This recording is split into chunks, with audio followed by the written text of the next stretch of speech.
नमस्कार। औद्योगिक प्रशिक्षण संस्थानों के व्यवसाय एम्प्लॉयबिलिटी स्किल के विषय इंग्लिश लिटरेसी पार्ट 2 की पाठचर्या का आज मैं आपको प्रशिक्षण प्रदान करूंगी। अब मैं आपको पीपीटी के माध्यम से प्रशिक्षण प्रदान करूंगी। ये आपका एम्प्लॉयबिलिटी स्किल का कैरिकुलम है, जिसमें से मैं आपको इंग्लिश लिटरेसी के बारे में बताऊंगी।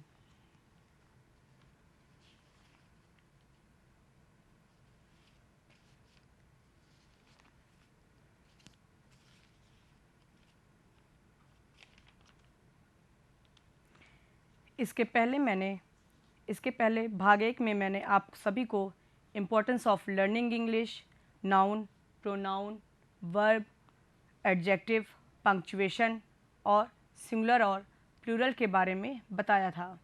उम्मीद है कि वो आप सभी को समझ में आया होगा। तो आज का उद्देश्य है sentence and its types, changes of tenses, active and passive voice और डायरेक्ट एंड इनडायरेक्ट स्पीच। तीसरा है ग्रीटिंग एंड सेल्फ इंट्रोडक्शन। तो आइए शुरू करते हैं आज का पहला topic, sentence and its types. Sentence, a group of words which makes complete sense is called sentence। शब्दों का ऐसा समूह जिसका पूरा सेंस निकले उसे सेंटेंस कहते हैं। Kinds of sentences. Kinds of sentences, पहला है असर्टिव सेंटेंसेस यानी साधारण वाक्य। इसकी डेफिनेशन है a sentence that simply conveys some message is called assertive sentence। A sentence that simply conveys some message is called assertive sentence। ऐसा sentence जो सामान्य बात को बताए वो assertive sentence कहलाता है। जैसे Rakesh is a clever boy, Rakesh is a clever boy. तो ये आपका assertive sentence है। दूसरा है he does not speak the truth, ये भी आपका assertive sentence है। दूसरा है आपका इंट्रोगेटिव सेंटेंस यानी प्रश्नवाचक वाक्य। इसकी डेफिनेशन है a sentence in which some question is asked is called interrogative sentence. ऐसा वाक्य जिसमें कुछ क्वेश्चन पूछा जाए वो इंट्रोगेटिव सेंटेंस कहलाता है। इसका एग्जाम्पल है वेयर डू यू लिव। दूसरा है व्हाट इज योर फादर। तीसरा है इम्परेटिव सेंटेंस। इम्परेटिव सेंटेंस आज्ञा सूचक वाक्य। इसकी डेफिनेशन है a sentence which shows a request, order और advice is called an imperative sentence. ऐसा सेंटेंस जिसमें रिक्वेस्ट, ऑर्डर या एडवाइस दी जाए वो इम्परेटिव सेंटेंस कहलाता है। इसका एग्जाम्पल है पोस्ट दिस लेटर। इसमें हम रिक्वेस्ट भी कर रहे हैं और ऑर्डर भी कर रहे हैं, तो ये हमारा इम्परेटिव सेंटेंस है। दूसरा है please bring me a glass of water. इसमें हम रिक्वेस्ट कर रहे हैं, तो ये हमारा इम्परेटिव सेंटेंस कहला रहा है यानी आज्ञा सूचक वाक्य। नेक्स्ट है आपका एक्सक्लेमेटरी सेंटेंसेस यानी विस्मय सूचक वाक्य। इसकी डेफिनेशन है a sentence which shows a sudden feeling is called exclamatory sentence. ऐसा सेंटेंस जिसमें एक अचानक फीलिंग व्यक्त की जाए वो एक्सक्लेमेटरी सेंटेंस कहलाता है। जैसे व्हाट अ लवली रोज। दूसरा है हाउ टॉल शी इज। तो ये आपका एक्सक्लेमेटरी सेंटेंस है। तो यहाँ पे ये आपका सेंटेंसेस समाप्त होता है। अब आगे बढ़ते हैं, आता है आपका change of tenses. Change of tenses, काल परिवर्तन। चेंज ऑफ टेंसेस इसको हम दो अवस्थाओं में करते हैं, दो परिस्थितियों में करते हैं। पहला एक्टिव एंड पैसिव वॉइस में, दूसरा डायरेक्ट एंड इनडायरेक्ट नरेशन के द्वारा। तो पहले हम एक्टिव एंड पैसिव के बारे में जानेंगे। एक्टिव वॉइस क्या है? Active voice The active voice is so called because the person denoted by the subject acts. यानी जब किसी वाक्य को कर्ता के द्वारा काम कराते हुए व्यक्त किया जाए तो उसे एक्टिव वॉइस कहते हैं। जैसे Ram is doing the work, Ram is doing the work, इसमें राम के द्वारा कार्य किया जा रहा है। दूसरा पैसिव वॉइस। पैसिव वॉइस क्या है? The passive voice is so called because the person और things denoted by the subject is not active but passive voice that is suffers और रिसीव्स सम एक्शन। मतलब जब किसी वाक्य में कर्ता पर कार्य होता है तो उसे पैसिव वॉइस कहते हैं। जैसे एग्जाम्पल है the work is being done by Ram, the work is being done by Ram, इसमें काम तो हो रहा है लेकिन किसके द्वारा हो रहा है? राम के द्वारा हो रहा है। तो ये हमारे पैसिव वॉइस है। आगे बढ़ते हैं। एक्टिव वॉइस को हम पैसिव वॉइस में चेंज कैसे करते हैं? तो यहाँ पर कुछ टेंसेस बताए जा रहे हैं जिसके हम पैसिव वॉइस बनाते हैं। पहला है आपका प्रेजेंट इंडेफिनिट। प्रेजेंट इंडेफिनिट हम किस में चेंज करते हैं? प्रेजेंट कॉन्टिन्यूअस टेंस में, और वर्ब की थर्ड फॉर्म का प्रयोग करते हैं। दूसरा है प्रेजेंट कॉन्टिन्यूअस। प्रेजेंट कॉन्टिन्यूअस हम चेंज नहीं करते हैं, उसमें हम हेल्पिंग वर्ब के आगे बीइंग का प्रयोग करते हैं।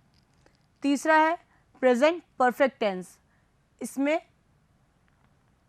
हेल्पिंग वर्ब के आगे हम बीइंग का प्रयोग करते हैं, जो हमारा प्रेजेंट परफेक्ट कॉन्टिन्यूअस टेंस कहलाता है। तो प्रेजेंट परफेक्ट को हम प्रेजेंट परफेक्ट कॉन्टिन्यूअस टेंस में चेंज करते हैं। नेक्स्ट है पास्ट इंडेफिनिट। पास्ट इंडेफिनिट को हम पास्ट कॉन्टिन्यूअस टेंस में चेंज करते हैं। नेक्स्ट है पास्ट कॉन्टिन्यूअस टेंस। तो पास्ट कॉन्टिन्यूअस टेंस में हम हेल्पिंग वर्ब के आगे बीइंग का प्रयोग करते हैं। नेक्स्ट है past perfect. Past perfect tense को हम पास्ट परफेक्ट कॉन्टिन्यूअस टेंस में चेंज करते हैं। नेक्स्ट है सिंपल फ्यूचर टेंस।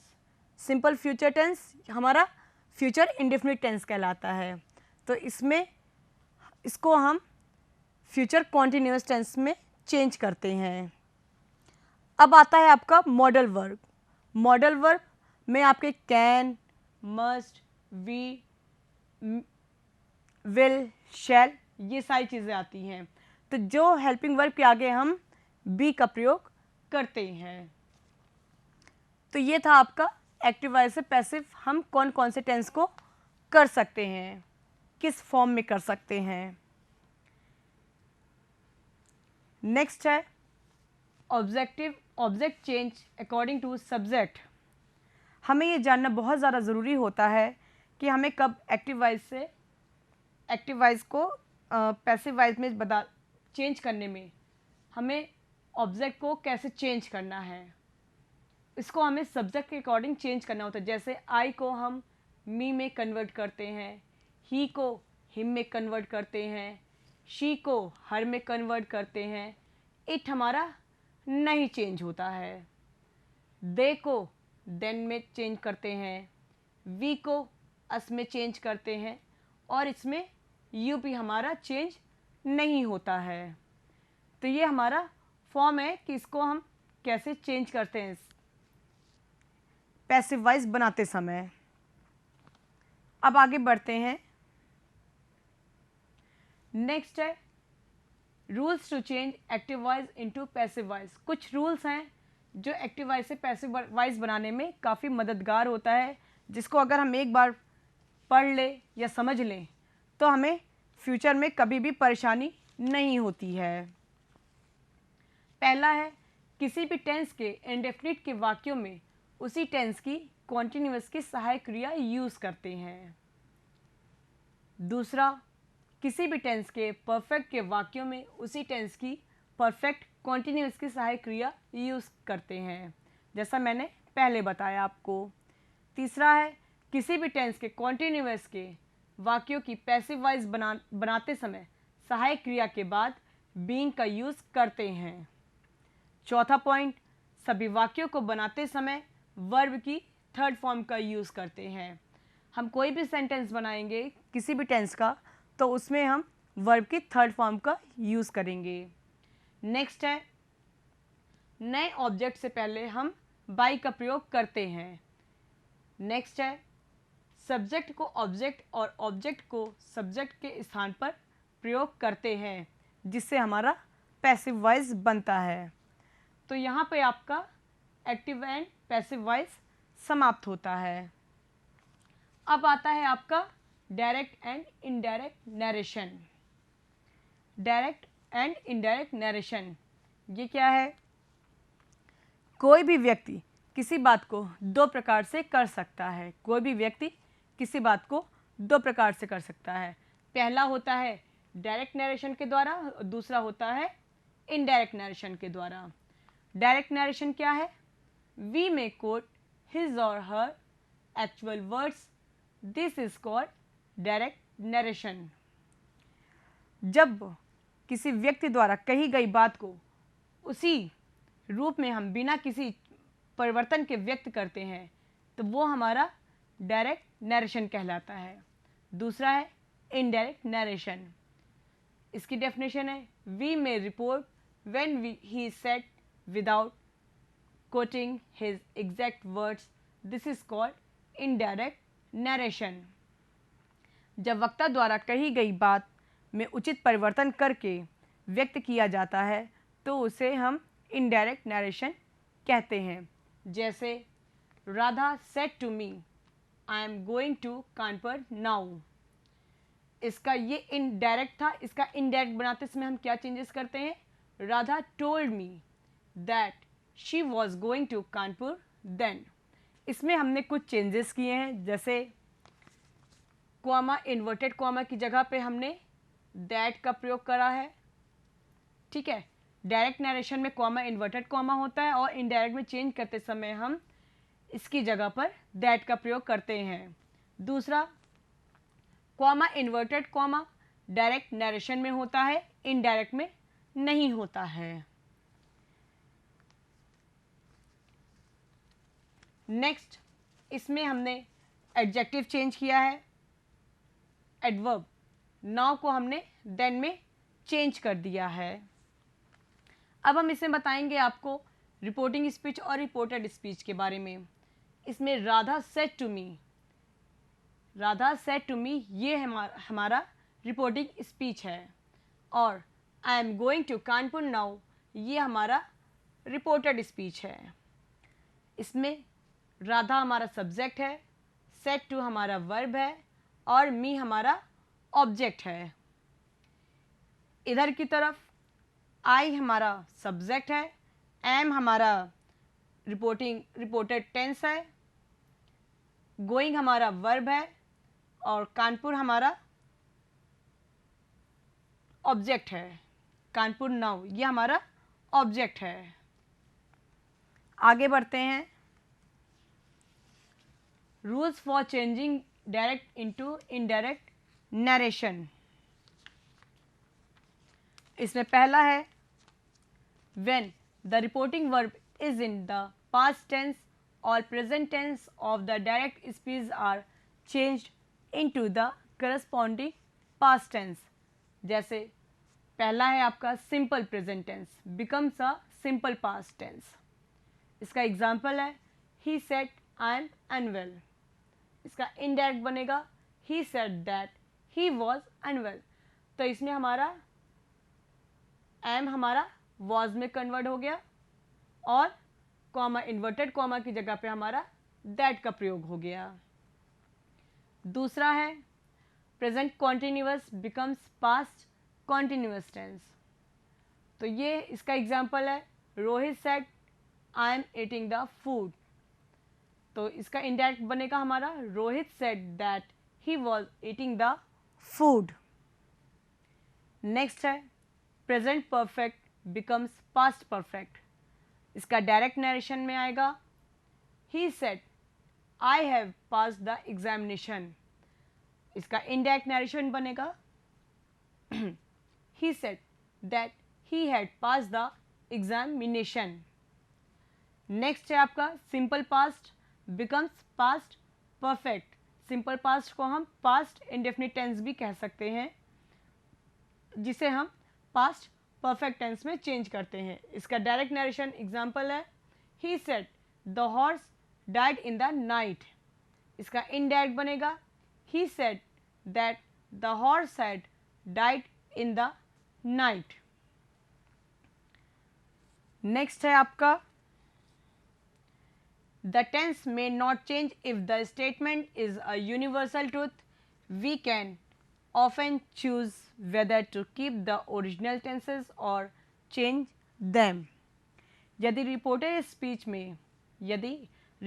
स्पीच में कही गई बात यूनिवर्सल ट्रूथ है तो उसमें हम कोई चेंजेस नहीं करते हैं। जैसे German is easy to learn she said. German is easy to learn she said. इसका इनडायरेक्ट नरेशन में बनेगा she said German is easy to learn. ये यूनिवर्सल ट्रूथ है कि जर्मन लैंग्वेज को सीखना इजी नहीं है, तो यहाँ पे हम सेम चीज़ को ही ले आए हैं। आगे बढ़ते हैं। अब आता है आपका इंट्रोगेटिव सेंटेंस, इसके रूल्स। इसका जो पहला रूल्स है इंट्रोगेटिव सेंटेंस बनाते समय, दो रूल्स को हम फॉलो करते हैं। इसमें पहला रूल्स है आपका when the question is not introduced by an interrogative word. अगर जब रिपोर्टेड स्पीच में किसी सहायक क्रिया से शुरू हो तो हम इंट्रोगेटिव सेंटेंस कैसे बनाएंगे। पहला है reporting verb changed into asked. Reporting verb changed into asked. Reporting verb को हम आस्क्ड से चेंज कर देते हैं।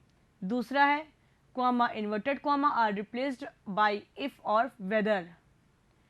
तीसरा है interrogative sentence becomes a simple sentence. इसमें इंट्रोगेटिव सेंटेंस को हम सिंपल सेंटेंस के तौर पे लिख देते हैं। जैसे इसका एग्जांपल है direct the teacher said to student. The teacher said to student will you come tomorrow. तो इसका इनडायरेक्ट बनेगा द टीचर आस्क्ड स्टूडेंट। यहाँ मैंने बताया है आपको कि सेड टू हमारा आस्क्ड में कन्वर्ट हो जाएगा और कॉमा इन्वर्टेड कॉमा की जगह पे हमारा इफ़ का प्रयोग होगा।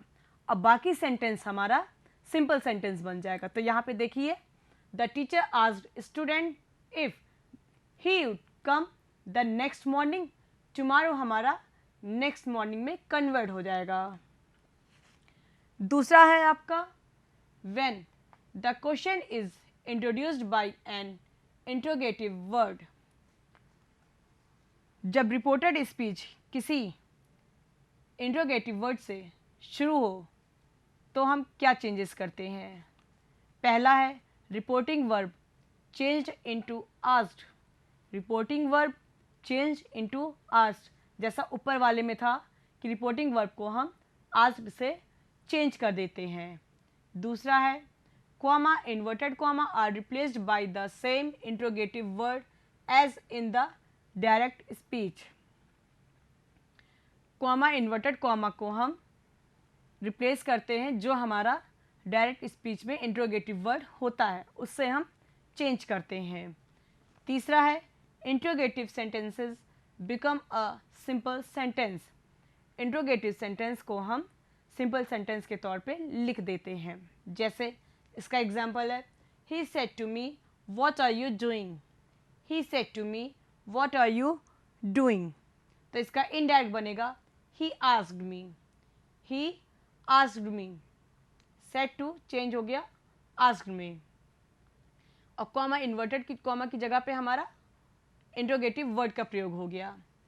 Asked me what I was doing. What I was doing. तो ये हमारा सिंपल सेंटेंस बन गया है। अब आगे बढ़ते हैं। नेक्स्ट टॉपिक है आपका इम्परेटिव सेंटेंस। इम्परेटिव सेंटेंस, इसकी डेफिनेशन है imperative sentence have a command और order, a request, an advice और ए सजेशन। ऐसा वाक्य जिसमें कमांड, ऑर्डर, रिक्वेस्ट, एडवाइस दिया जाए वो आपका इम्परेटिव सेंटेंस कहलाता है। इसके कुछ रूल्स हैं इम्परेटिव सेंटेंस के को डायरेक्ट से इनडायरेक्ट बनाने के, वो क्या हैं आइए उसको देखें। पहला है reporting verb is changed into requested, ordered, commanded and advised. Reporting verb को हम रिक्वेस्टेड, ऑर्डर्ड, कमांडेड या एडवाइज से चेंज कर देते हैं। दूसरा है two is used before verb of the reported speech. Reported speech से पहले हम टू का प्रयोग करते हैं। तीसरा है first form of verb is used in the reported speech. Reported speech में हम वर्ब की फर्स्ट फॉर्म का प्रयोग करते हैं। नेक्स्ट पॉइंट है negative sentences have not before to in the reported speech. इसमें हम टू के पहले, टू के बाद नॉट का प्रयोग करते हैं। जैसे एग्जाम्पल है आपका the teacher said sit down, the teacher said sit down. इसका इनडायरेक्ट बनेगा the teacher ordered to sit down, the teacher ordered to sit down. तो इसमें हमने रिपोर्टिंग वर्ब को किससे चेंज किया है, ऑर्डर्ड से, ठीक है। और हमने वर्ब से पहले क्या किया है, टू का प्रयोग किया है। तो ये है हमारा इम्परेटिव सेंटेंस। अब आगे बढ़ते हैं। नेक्स्ट है आपका exclamatory sentence. Exclamatory sentence, a sentence which shows a sudden feeling is called exclamatory sentence. ऐसा सेंटेंस जिसमें अचानक कोई फीलिंग व्यक्त की जाए वो आपका एक्सक्लेमेटरी सेंटेंस कहलाता है। इसके रूल्स हैं। पहला रूल है reporting verb is changed into exclaimed, applauded, expressed, surprised, prayed et cetera. दूसरा है comma, inverted comma is replaced by that. तीसरा है reporting verb is replaced by with joy, with surprise, with sorrow, with delight, with wonder et cetera. इसका example है direct narration में he said alas I am ruined। इसका indirect बनेगा he expressed with sorrow, because वो बहुत दुखी है। ही, तो यहाँ पे हमने एक्सप्रेस्ड विद सॉरो का प्रयोग किया है। He expressed with sorrow that he was ruined। तो उम्मीद है कि ये आपको समझ में डायरेक्ट और इनडायरेक्ट नरेशन आया होगा। नेक्स्ट टॉपिक आपका आता है greeting and self introduction. Greeting मतलब शुभकामना। द फर्स्ट वर्ड्स यू से व्हेन यू मीट समबडी और राइट टू हिम और हर। जब हम किसी से मिलते हैं तो जो सबसे पहला वर्ड हम कहते हैं वो ग्रीटिंग कहलाता है। जैसे good morning, good afternoon, good noon, good evening, good night या गुड डे। तो ये आपके ग्रीटिंग्स में होते हैं। इसके कुछ टाइम है, जैसे गुड मॉर्निंग हमारा सुबह रात में 12 बजे से लेकर सुबह 12 बजे तक रहता है। गुड आफ्टरनून हमारा 12 बजे से शाम को 6 बजे तक रहता है। गुड नून 12 बजे को गुड नून कहते हैं। गुड इवनिंग हमारा 6 बजे के बाद हमारा गुड इवनिंग कहलाता है। गुड नाइट जब हम बिस्तर पर लेटने जाते हैं तो गुड नाइट कहते हैं। And good day, good night हमारा यूनिवर्सल, इसको हम किसी भी टाइम कह सकते हैं। तो ये था हमारा ग्रीटिंग। अब आता है आपका topic self introduction. Self introduction में हम अगर किसी को अपना इंट्रोडक्शन देते हैं तो हम उसको क्या क्या बताते हैं उसके बारे में जानेंगे। पहला है आपका माय नेम इज़, जो आपका नाम है वो बताएंगे। दूसरा है यू कैन कॉल मी, जो आपका निक नेम हो वो आप बताएंगे। तीसरा है आई लिव इन, आप जिस शहर में रहते हो, जिस देश में रहते हो आप उसको शो करेंगे। नेक्स्ट है आई लिव एट, अगर आप उनको अपना एड्रेस बताना चाहते हैं तो आप उसमें अपना कंप्लीट एड्रेस बता सकते हैं। नेक्स्ट है आई हैव, आपके कितने भाई बहन हैं आप वहाँ पे कर सकते हैं, जैसे आप बोल सकते हैं I have one brother and one sister. फिर देयर नेम्स आर, जो आपके भाई या बहन का नाम हो आप उसको यहाँ पे बोल सकते हैं। फिर आई एम, आप कितने साल के हो वो यहाँ पे शो करेंगे। नेक्स्ट है आई वॉज बॉर्न इन, आप किस साल पैदा हुए हैं आप उसको शो करेंगे। फिर आई वॉज बॉर्न ऑन, आप किस डेट मंथ और ईयर में हुए हैं आप उसको व्यक्त करेंगे। नेक्स्ट है आई एम स्टूडेंट एट, आप अपने स्कूल का नाम बताएंगे और अपने क्लास स्टैंडर्ड का बताएंगे कि आप किस क्लास में पढ़ते हैं। I am student at this name in इस क्लास। तो यहाँ पे आपका ये सेल्फ इंट्रोडक्शन फिनिश होता है। तो आज मैंने इंग्लिश लिटरेसी पर आपको जो प्रशिक्षण प्रदान किया है, उम्मीद है कि आपको ये प्रशिक्षण भविष्य हेतु समझ में आया होगा और आपको काफ़ी मददगार होगा। अब आपके प्रशिक्षण का सारांश है जिसमें मैंने आपको बताया है sentences and its types, change of tenses, active and passive voice and direct and indirect narration.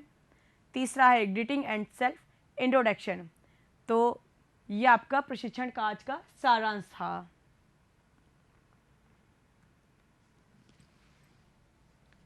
फिर है आपका प्रयुक्त संदर्भ। ये प्रयुक्त संदर्भ मैंने ई book employability skills NSQF published by national instructional media institute और दूसरी book English grammar and composition S Chand publication द्वारा ली है। धन्यवाद।